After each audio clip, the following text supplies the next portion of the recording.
U.S. Army Video Part 1. Largest city at sea and most technologically advanced aircraft carrier in the world.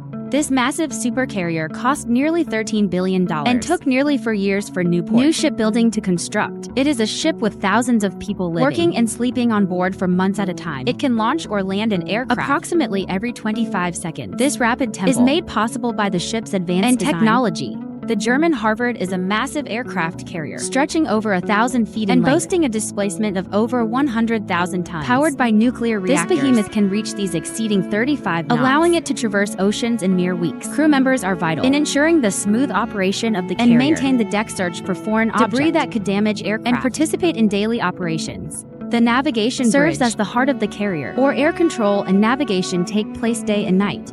Ship buzzes with activity. The galleys turn out food non-stop, serving 3 meals a day plus midnight rations. Also called mid-rats, a reheat of these leftovers. Much beloved by the tired watch and insomniac pilots, it is incredible, as it involves around 18,000 meals a day. That's made by more than 100 cooks. While sailors eat, sleep, and work aboard the USS Gerald nuclear reactors from deep inside the ship.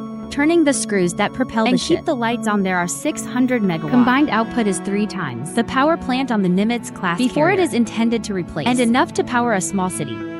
When the sailors aren't working, they indulge in small pleasures. A fresh haircut from the ship's barber shop, a cup of Starbucks from the ship's coffee shop, a workout on the hangar deck, where the open doors give them a view of the foggy Atlantic as they lift weight, row or pedal on stationary bikes. The life aboard the USS Gerald. Our fort is not easy. Conditions are cramped by personnel navigating tight hallways and steep staircases to move from one part of the ship to another. The sleeping quarters are small, with sailors sharing room with up to 60 other people in single bunks known as rats. Everyone in the room shares a restroom and a small common area with the television, storage bin, and an upright locker for clothes and personal items. This is due to the fact that most of the space available on the ship is for equipment. Despite the confined conditions, the carrier has everything its crew members need to live comfortably. It has facilities you can't imagine. In the middle of the sea, let's take a look at it. Recreational areas. Recreational areas aboard the USS Gerald cater to the crew's well-being and morale, providing them with a variety of activities during their downtime. The ship features a well-equipped and fitness center, allowing crew members to stay fit and healthy. The facility offers various exercise such as treadmills, stationary bikes, weight machines, and free weights. A movie theater is available to relax and enjoy films during their off-duty hours. The ship's library offers a quiet space studying or simply relaxing with a good book. Gerald, our fort includes a barber shop, ensuring that the crew members have access to grooming services while at sea. The barber shop is staffed by trained professionals and contributes to maintaining a disciplined appearance for the group. The ship also features various game and lounge areas where crew members can unwind, socialize, and engage in leisure activities. These spaces may include comfortable television screens and gaming consoles, as well as board games, card games, and other recreational activities. One of the most crucial shops on an aircraft is the ship store. The store offers a variety of items, including toiletries, clothing, and electronics. Sailors can purchase drinks and other essentials, as well as souvenirs and gifts for their loved ones back home. Prices at the store comparable to those on land, and sailors can pay with cash or credit. Sailors receive a non-taxable basic allowance for subsistence or bus to cover their food costs on board.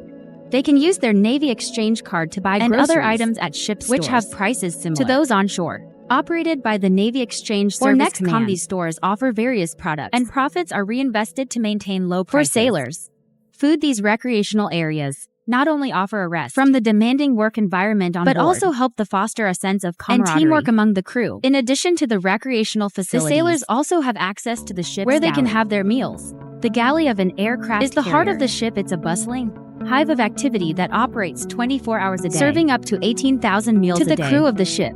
The galley is one of the most essential and critical parts of an aircraft because feeding thousands of people at sea is no easy feat. Galley is an enormous kitchen spanning several decks on the ship. It's equipped with a variety of ovens, fryers, grills, and other cooking equipment to prepare an array of meals. The galley is staffed by over 100 sailors, many of whom have specialized training in culinary arts. The galley is open all day, every day, so sailors can grab whenever they have a free moment. Meals are served in ship to ensure that the crew is fed throughout the day. The food is always fresh, and the menu changes every day to provide a variety for the group. To ensure the freshness of the galley receives regular resupply missions from other ships. This resupply mission is known as an replenishment for supply ship. Meets the aircraft carrier at sea to provide food, fuel, and other essential supplies. This enables the galley to serve up fresh meals even daily on extended missions. The galley is divided into various sections, each with a specific responsibility. There's a bakery section where fresh pastries are made every day. The salad section provides fresh greens, and the entree section is responsible for the hot dishes. The dessert section, of course, is where the sweets and treats are prepared. Meals are served buffet style, with sailors able to help themselves to a wide range of dishes. The galley provides plenty of options, classic American like dishes, hamburgers and hot dogs, to international cuisine like sushi and stir-fry. There's always something for everyone. The galley also caters to sailors with dietary requirements. For example, sailors who are vegetarian or have food allergies can request special meals, which the galley will prepare to meet their needs. This ensures that everyone on board the ship is well fed and healthy. Before we go any further, I'm curious to know if you have this much respect for the men and women of the U.S. Navy. Like this video to express your respect and thank them for their service, or leave a blue heart below this video. Let's move on. Resupply. How does the ship get resupplied in the middle of the sea if it's on a mission for months? The process of resupplying an aircraft in the middle of the sea is a carefully planned and choreographed operation. In many cases, the aircraft carrier is accompanied by a ship's which are tasked with the crucial responsibility of keeping the aircraft carrier operational. Resupply process is carried using an ingenious system known as the underweight replenishment. The system involves supply coming alongside the aircraft while carrier. Both vessels are still in motion. The two vessels are then using a series of cables, lines, and hoses, which are used to transfer supplies, fuel, and ammunition from the supply ship to the aircraft carrier. The process of transferring is particularly delicate, as it involves transferring large amounts of combustible material from one vessel to the other. To ensure safety, the supply ships with a series of safety including measures, spill containment systems, fire suppression equipment, and other safety gear. The process of resupplying aircraft carried out by a team of sailors who are specially trained in underway replenishment.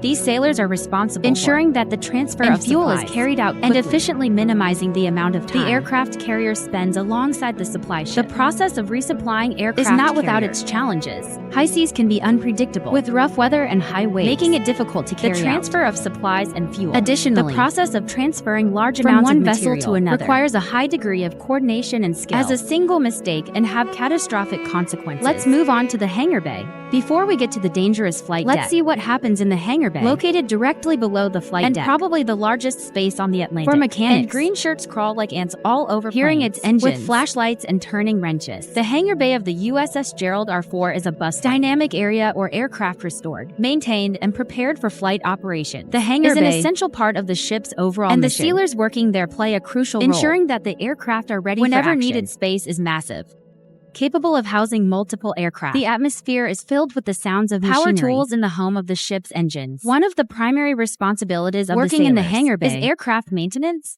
This includes routine inspections, repairs, and servicing of the aircraft to ensure they're in peak condition and ready for flight operations. Sailors working teams each specializing in a specific area of aircraft such as airframes, engines, avionics, or weapon systems. They use a combination of technical manuals, computer-based diagnostic and hands-on experience to perform their duties.